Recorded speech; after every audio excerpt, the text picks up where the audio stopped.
இந்த வார்த்தைகளை சிந்தித்துப் பார்க்க ஒரு கணம் ஒதுக்குவோம். இடைவெளி. இயேசு சீமோனின் வீட்டிற்குள் நுழைந்தது போல இன்று உங்கள் இதயத்திற்குள்ளும் நுழைய விரும்புகிறார். காய்ச்சலால் படுத்திருந்த அந்த பெண்ணின் கையை பிடித்து அவர் தூக்கிவிட்ட அந்த மென்மையான தொடுதலை கற்பனை செய்து பாருங்கள். உங்கள் சோர்வுமான கவலை அல்லது பலவீனத்தின் போது இயேசு உங்கள் அருகிலேயே இருக்கிறார்.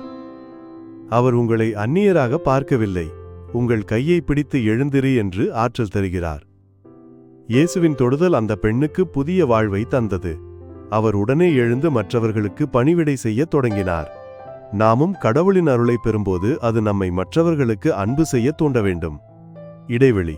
இத்தனை பரபரப்பான பணிகளுக்கு இடையிலும் இயேசு விடியற்காலையில் தனிமையான இடத்திற்குச் சென்று இறைவனிடம் வேண்டினார்.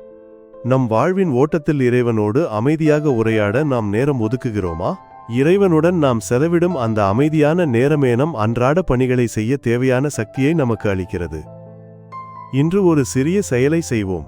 இயேசு உங்கள் கையை பிடிப்பதாக உணர்ந்து உங்கள் பாரங்களை அவரிடம் ஒப்படையுங்கள். பின் உங்களை சுற்றியுள்ள ஒருவருக்கு தேவையுள்ள நேரத்தில் அன்போடு சிறு உதவி செய்யுங்கள். ஆண்டவரே, உம்முடைய குணமாக்கும் கரங்களால் எங்களை தொடும். நாங்கள் உமக்காகவும் பிறருக்காகவும் மகிழ்ச்சியுடன் வாழ எங்களை திடப்படுத்தும்.